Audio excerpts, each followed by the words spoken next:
Republican party of इंडियाचे राष्ट्रीय अध्यक्ष माननीय दीपकभाऊ निकाळजे यांच्या आदेशानुसार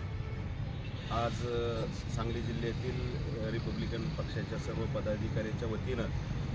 सांगली जिल्ह्याचे जिल्हाधिकारी यांना निवेदन देऊन भारतीय संविधानास 75 वर्ष पूर्ण झाल्याच्या निमित्तानं शासन आदेश निर्णय जो पारित झाला आहे की घर घर संविधान त्या पद्धतीने त्याची अंमलबजावणी व्हावी, या अनुषंगाने आम्ही आज कलेक्टर साहेबांना निवेदन दिलं आणि ज्या पद्धतीने शासन निर्णय झाला आहे त्या पद्धतीने माननीय कलेक्टर साहेबांनी त्याची अंमलबजावणी करावी।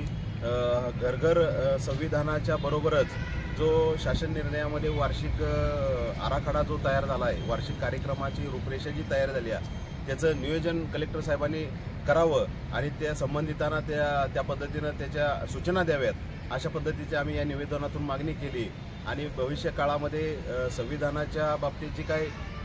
जाणीव जागृतीचं जे काही कार्यक्रम शासनानं राबविण्याचं जे काही सूचना केलेल्या आहेत संबंधितांना, त्या पद्धतीनं त्या होत आहेत का? म्हणजे विविध शासकीय कार्यालय असतील, निमशासकीय कार्यालय असतील, महाविद्यालय असतील,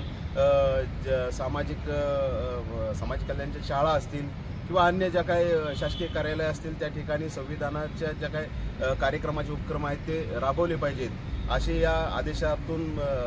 शासनानं त्या संबंधितांना तशा सूचना केलेल्या आहेत, त्या पद्धतीने ते व्हाव्यात अशा पद्धतीचं आम्ही निवेदन आज माननीय सांगली जिल्ह्याचे जिल्हाधिकारी साहेब यांना सर्व पदाधिकाऱ्यांच्या वतीनं देण्यात आलं आहे आणि त्याची अंमलबजावणी झाली पाहिजे यासाठी आम्ही सर्व पदाधिकारी लक्ष ठेवून राहू एवढंच या ठिकाणी सांगतो आणि थांबतो। जय भीम, जय भारत।